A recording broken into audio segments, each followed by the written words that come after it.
সেখান থেকে সেই আন্দোলন বৃদ্ধি হইয়া কোন পর্যায়ে গেছিল, একটা সরকার পতন হয়ে গেছিল, সেই ইতিহাস তো আপনারা কেউ এখনো ভুলেন নাই। আমরা কি আবার সেরকম কোনো আন্দোলন দেখতে যাচ্ছি যেখানে জুলাই বিপ্লবটাকে মোটামুটি মানুষের মন থেকে উঠিয়ে দেওয়া হয়েছিল? সবাই জুলাই বিপ্লবের কথা ভুলে গেছে, সবাই সংস্কারের কথা ভুলে গেছে, কেউ আর এখন হ্যাঁ ভোট না ভোট নিয়ে কোনো কথা বলে না। সবাই কি আগে জায়গায় চলে গেছে, ইলেকশন ইলেকশন, এমপি হবো, মাল কামাবো, এই তো চলছে বাংলাদেশ।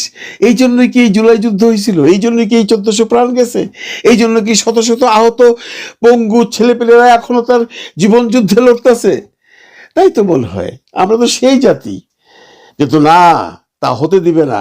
হাদি শহীদ হয়ে জুলাইকে বাঁচিয়ে রেখেছে। আপনারা দেখতেছেন অবস্থা। ইনকলাব মঞ্চ এটা তো কোনো রাজনৈতিক দল না বন্ধুরা, এটা একটা প্ল্যাটফর্ম, একটা মঞ্চ। এরা প্রথম হাদির মৃত্যুর পরে লাগাতার তারা সেইখানে শাহবাগ চত্বর, যেটাকে এখনো অনেকেই শাহবাগ চত্বর বলেন, আমি বলি শহীদ হাদি চত্বর। শহীদ হাদি চত্বরে দিন রাত ওরা আন্দোলন করলো বিগত বেশ কয়েকটা দিন। সেই আন্দোলনে কারা আসছে? সেই আন্দোলনে কি ইনকলাব মঞ্চের সদস্যরা আসছে? না, আমরা বহু মানুষের ইন্টারভিউ দেখছি, হাজব্যান্ড ওয়াইফ বাচ্চা নিয়ে আসছে, তাকে জিজ্ঞাসা করা হচ্ছে আপনি কি ইনকলাব মঞ্চের সদস্য? বলছে না, আমি ইনকলাব মঞ্চের কোনো সদস্য না, আমি হাদির জন্য এসেছি। আপনি বহু বাচ্চাকে নিয়ে আসছেন কেন? বলে আমার বাচ্চা আমাকে জিজ্ঞেস করছে হাদিটাকে কি হয়েছিল, আমি হাদিকে চিরাতে এনেছি, আমি চাই আমার সন্তান হাদির মতো হোক।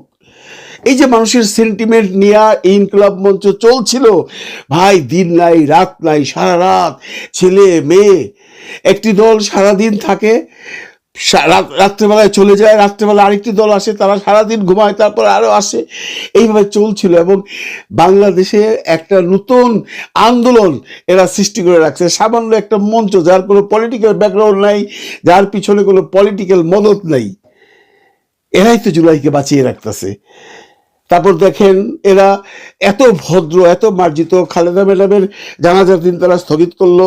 তারেক রহমান যেদিন হাদির কবরস্থান জিয়ারত করতে গেল ঢাকা ইউনিভার্সিটিতে, সেদিন তারা অবরোধ দিয়ে অন্যদিকে চলে গেল। আবার আজকে ঢাকা ইউনিভার্সিটির মসজিদে জুম্মার নামাজ শেষ করে আজকে আবার বসছে এবং মাগরিবের আগে তাদের সেই প্রোগ্রাম পোস্টপোন করে দিছে, স্থগিত করে দিছে। তারা বলছে 7ই জানুয়ারির মধ্যে যদি সরকার কোনো ব্যবস্থা না নেয় তাহলে তারা হরতাল দেবে, প্রয়োজনে অবরোধ দেবে, প্রয়োজনে সারা বাংলাদেশকে অবরোধ করে দেবে। কেন করছে ওরা? একটি হাদির জন্য করছে। হাদিটা কে? হাদি আমাদের পথ প্রদর্শক। হাদি আমাদেরকে বুঝিয়ে দিয়ে গেছে আমরা কোথায় ছিলাম, আমরা কোথায় আছি, আমরা কোথায় যেতে চাই। এর জন্যই হাজারো লাখো জনতা ইনকলাব মঞ্চের পিছনে এসে শাহবাগে ঠান্ডার মধ্যে, কন করে ঠান্ডা, মানুষ ঘরে থাকতে পারে না, সেইখানে সারা রাত থেকে থেকে আন্দোলন করছে। এটা কি চারটিখানি কথা? যার পিছনে নেই কোনো মদত, যার পিছনে নেই কোনো অর্থ, যার পিছনে নেই কোনো মানুষ, যার পিছনে নেই কোনো দল, সবই মানুষের ভালোবাসা। হাদিকে বাংলার সমস্ত মানুষ ভালোবাসতো, কিন্তু অনেকেই হাদিকে পছন্দ করতো না। আমরা বিভিন্ন টক শোতে দেখেছি, আমরা এটাও দেখেছি যে ফখরুল ইসলাম আলমগীর সাহেব ওসমান হাদিকে চিনে না। জিজ্ঞেস করছে পাশের লোকটাকে, এই যে ছেলেটা মারা গেছে ওর কি নাম, কি মঞ্চ? ইনকলাব মঞ্চ বলেছে। উনি 3বারে হাদির নাম তাকে পাশ থেকে বলে দেওয়া হয়েছে। নীলিফার চৌধুরী মনি বলছে হাদি ছিল একটি গিনিপিগ। এইভাবে কথা বলবেন না ভাই আপনারা।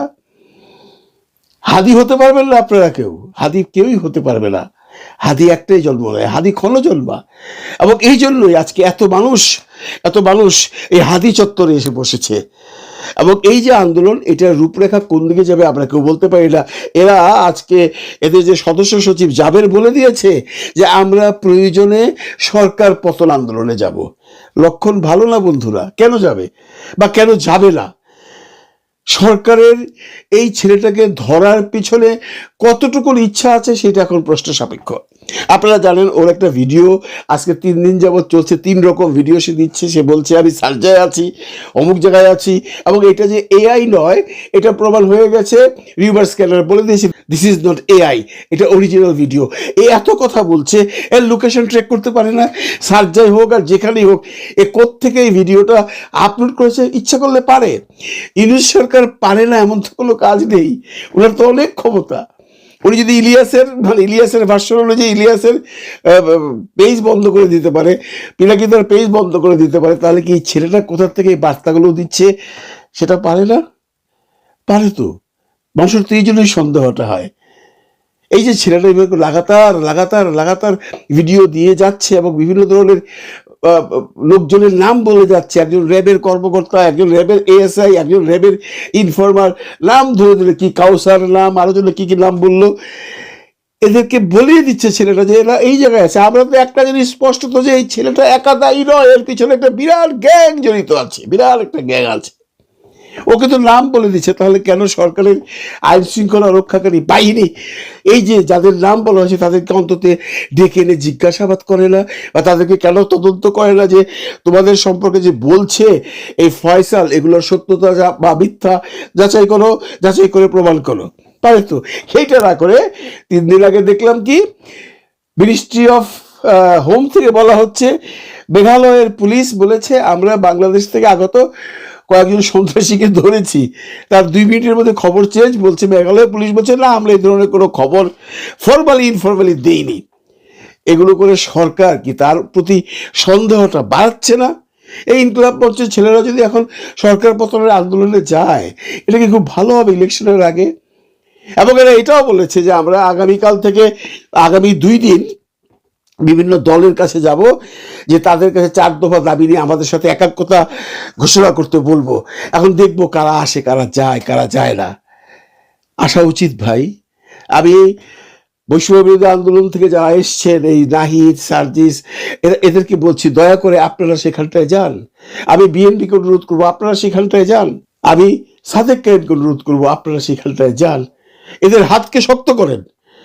কারণ হাদির বিচার যদি এই দফায় না হয়, ইলেকশন হয়ে গেলে হাদিকে সবাই ভুলে যাবে। আমরা হাদিকে ভুলতে চাই না ভাই, আমরা হাদিকে ভুলতে চাই না। আমরা শুধু আমরাই না, বাংলাদেশের কোনো মানুষই হাদিকে ভুলতে চায় না। এই আন্দোলন ধীরে ধীরে ধীরে ধীরে সমস্ত দেশে ছড়িয়ে পড়বে, এরপরে ইলেকশনটা বানচাল হয়ে যাবে। তাহলে কি ধরে নেবো কোনো একটা গ্রুপ চাচ্ছি ইলেকশনটা বন্ধ হয়ে যাক? আমরা তো চাই না, আমরা তো চাই একটা ইলেকশন হোক। এই আন্দোলনকে স্থিমিত করতে হলে যে কোনো একটা বড় অ্যাকশন যদি গভর্নমেন্ট স্বরাষ্ট্র মন্ত্রণালয় না নেয়, তাহলে এর আকার অনেক অনেক বিকট ধারণ করে ফেলবে, যেটার খেসারত হয়তো বা অন্যভাবে দিতে হবে আমাদের। আমরা সেই জিনিসটা চাচ্ছি না। এই ফয়সাল যে আছে, যেখান থেকে ভিডিও করছে এবং সে যে সমস্ত কথাবার্তা বলছে, অসংলগ্ন কথাবার্তা, একবার ওকে দোষ দিচ্ছে। যদিও আমাদের কথা একটাই, ভাই তুমি যদি নির্দোষ হও, তুমি পালিয়েছো কেন? তুমি আসো, এসে ডিরেক্ট পুলিশের কাছে সারেন্ডার করো। সেটা তো করছো না। তো ও কোত্থেকে কথা বলছে, ও কোন দেশ থেকে কথা বলছে, সেটা ভারত হোক, দুবাই হোক, শারজাহ হোক বা বাংলাদেশ হোক, যেখানটাই হোক, এটা কিন্তু ধরা যায়। এই প্রক্রিয়া আছে এই পৃথিবীতে। এখন আর সে আগের যুগ নেই। তাহলে সরকার কেন ধরছে না? কেউ বলছে এর পেছনে সরকারের দায় আছে, এর পেছনে সরকারের হাত আছে, কেউ বলছে মির্জা আব্বাসের হাত আছে। এগুলো সব বোগাস। এর পিছনে আছে একটা বিরাট শক্তি, যে শক্তিটা সরকারের মধ্যে আছে, যেটা ইউনূস স্যার জানে না। ওই শক্তিরা চাচ্ছে না ফয়সালকে সামনে এনে ধরিয়ে দিয়ে তাদের নামগুলো দেওয়ার জন্য। এবং একটা কথা বলে রাখি আমি, আপনারা লিখে রাখতে পারেন, এই ফয়সালকে এরা যারা বাঁচাচ্ছে এখন, তারা কিন্তু ফয়সালকে খুনও করবে না, ফয়সালকে দুনিয়া থেকে উঠিয়ে দিবে না। কারণ তাহলে এই যে সমস্ত সন্ত্রাসীরা আছে, বিভিন্ন ওই টাকা পয়সা নিয়ে খুন খারাপি করে, তাদের বিশ্বাস উঠে যাবে। তারা বলবে না, তোমাদের জন্য কাজ করে লাভ নেই, তোমরা কাজের পর আমাদেরকে হত্যা করে দাও। ফয়সালকে হত্যা করছে, এই জন্য ফয়সালকে ওরা হত্যা করবে না, কিন্তু ফয়সালকে সামনে আসতে দিচ্ছে না। এটা কি খুব একটা বড় ব্যাপার? সেটা ভারতে থাকুক, সেটা দুবাই থাকুক, সেটা শারজায় থাকুক, তাকে ধরা নাকি খুব বড় ব্যাপার? খুব একটা বড় ব্যাপার নয়। সরকার কি চেষ্টা করছে যে এর পিছনে কারা কারা আছে আপনার একটু খোঁজ নেই? এমন কোনো ঘটনা আপনারা দেখেছেন? কোনো ডিপার্টমেন্ট থেকেই তো আমরা এখন পর্যন্ত শুনিনি, সেটা নজরুল ইসলাম স্যার বলুন আইন মন্ত্রণালয় বা জাহাঙ্গীর আলম চৌধুরী বলুন আমাদের স্বরাষ্ট্র মন্ত্রণালয় থেকে। শুধু একটাই পরিবর্তন এনেছেন, স্বরাষ্ট্র মন্ত্রণালয় থেকে খুদাবক্স সাহেবকে সরিয়ে দিয়েছেন। এতে করে হাদির হত্যার বিচারের কোনো সমাধান হয়েছে? আর মাত্র 2 দিন, আজকে 3 তারিখ, 4, 5, 6, 7 তারিখ থেকে যে আন্দোলন শুরু হবে সেটা সামলানো দায় হয়ে যাবে, এবং সেটা সামলাতে গিয়ে নেক্সট ইলেকশনটা সময় মতো হবে কিনা সেটাও কিন্তু সন্দেহ আছে। সুতরাং আমি সমস্ত দলদের রিকোয়েস্ট করছি, বাংলাদেশের যতগুলো দল আছেন, সেই জুনায়েদ সাকি সাহেব কোথায় আজকে, সেই মাহমুদুর রহমান বাল্লা কোথায়, নুর ইসলাম নূর কোথায়, সবাই ইলেকশন নিয়ে আছে ভাই, ইলেকশন ইলেকশন। আর ইলেকশন তো হইব গুলো দেখলাম যেভাবে এরা লাগছে, ইলেকশন হয়ে দিব আপনাদেরকে। আমি প্রফেসর ডক্টর মোহাম্মদ ইউনূস স্যারকে বিনীতভাবে অনুরোধ করছি, আপনি এটাতে ইনভলভ হন। আপনি ইনভলভ হলে সমস্ত সমস্যার সমাধান হয়ে যাবে। নইলে এই স্ফুলিঙ্গ, এই আগুনের স্ফুলিঙ্গ দাও দাও করে জ্বলবে বাংলাদেশে, যেটা বাংলাদেশের মানুষ আর চায় না। 24 আন্দোলনের পর যে সমস্ত ঘটনা ঘটছে বাংলাদেশে বা ঘটেছে বাংলাদেশে, এই দৃশ্যের পুনরাবৃত্তি হোক কোনো বাঙালিই চায় না, কোনো বাংলাদেশিই চায় না। আমরা চাই এখন শান্তি, আমরা চাই শান্তিপূর্ণভাবে একটা ইলেকশন হোক, জনগণ যাকে পছন্দ করে তাকে সরকারে নিয়ে বসাক, দেশটা শান্তিতে চলাচল করুক। কিন্তু অস্থির রাখবার জন্য যারা পেছনে লেগে আছেন তারা কিন্তু তাদের কর্মটি চালিয়ে যাচ্ছেন, আর নিশ্চুপ বসে আছে আমাদের সরকারের সেই আইন শৃঙ্খলা রক্ষাকারী বাহিনী বা স্বরাষ্ট্র মন্ত্রণালয়, যার খেসারত দিতে হবে এই 18 কোটি বাঙালিকে। সেটা আমরা চাই না।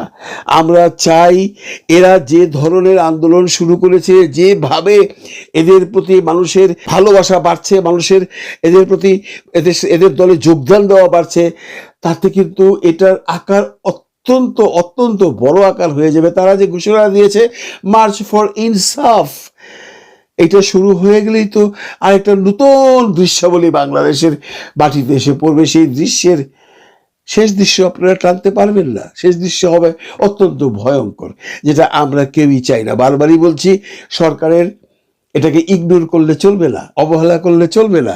এই ইনকিলাব মঞ্চের যত দাবি দেওয়া আছে সেটার বিবেচনা করতে হবে, নইলে নইলে আবারও বলছি, আবার অশান্তির ঝড় হবে বাংলাদেশে। সুতরাং এই আগুন আরো জ্বলুক, আমরা কেউ চাই না। শেষবারের মতো বলছি, সরকারের দৃষ্টি অত্যন্ত তীক্ষ্ণভাবে এই মামলার প্রতি বিবেচনা করা উচিত। সেটা স্বরাষ্ট্র মন্ত্রণালয় হোক, আইন মন্ত্রণালয় হোক, বা প্রধান উপদেষ্টার তার ডিপার্টমেন্ট থেকে হোক, নইলে খুব একটা ভালো